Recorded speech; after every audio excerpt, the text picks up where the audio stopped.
opportunity. Networking does work. Now also, the goal line was never mentioned. Now this is part of the whole concept of smart growth.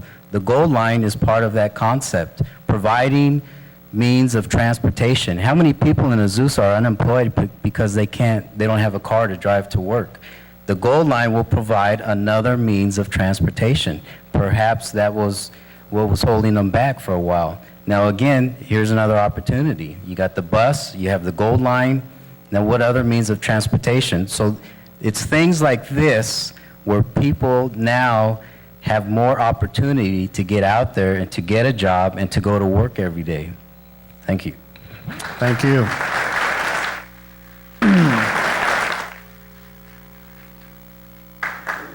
Mrs. Chagnon. Yes. I believe this is your turn. Yes. What will you do to ensure that Azusa is a key player in regional transportation issues? Well, I have the distinct pleasure, along with my colleagues Keith Hanks, both of us represent the city of Azusa on the Gold Line project. Keith is a representative on the Gold Line Construction Authority. I represent the city on the Gold Line Joint Powers Authority. We are one of the only cities along the next phase, which goes from Pasadena to Azusa. We're one of the only cities to have 2 members from the city council representing us on those boards. Why is that important? Several reasons.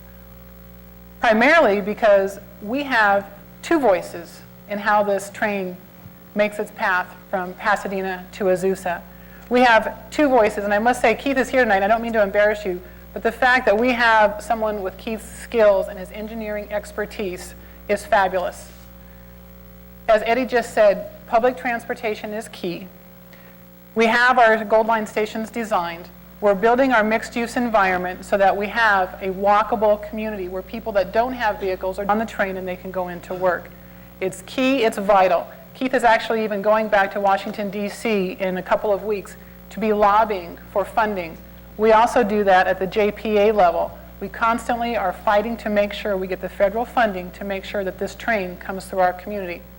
Public transportation, the Gold Line, making sure that when we have the Gold Line come through, that we have a transportation system within our community that will get people from the train to where they need to go is vital.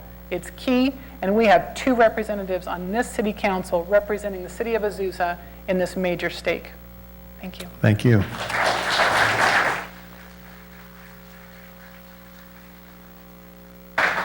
Mrs. Cruz, what will you do to ensure that Azusa is a key player in regional transportation issues?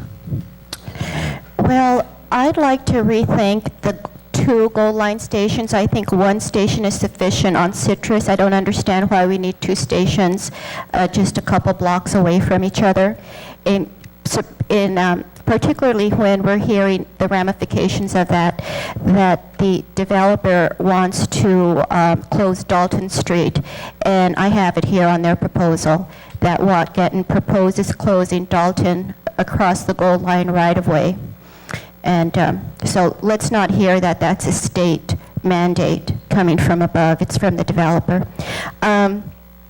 I don't believe that's a good plan to close Dalton and Alameda. I would like to see a station at Citrus. And we've all driven down Foothill and seen the increased congestion. And we all wondered, what is our future now? This is a direct result of short-sighted development and a complete. It looks like our general plan is being completely redrawn, and I don't understand it.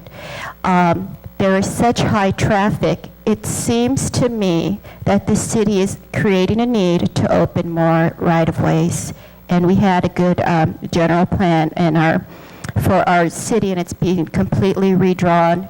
And I just spoke. Everyone talks about how great this train station is and how great the target is going to be. Well, I have the list of proposed markets that Watjetton says that they have contacts with, and they don't have Target on here at all. They do have Trader Joe's, and I think that's what we all want, is a Trader Joe's. What I'm getting to is that this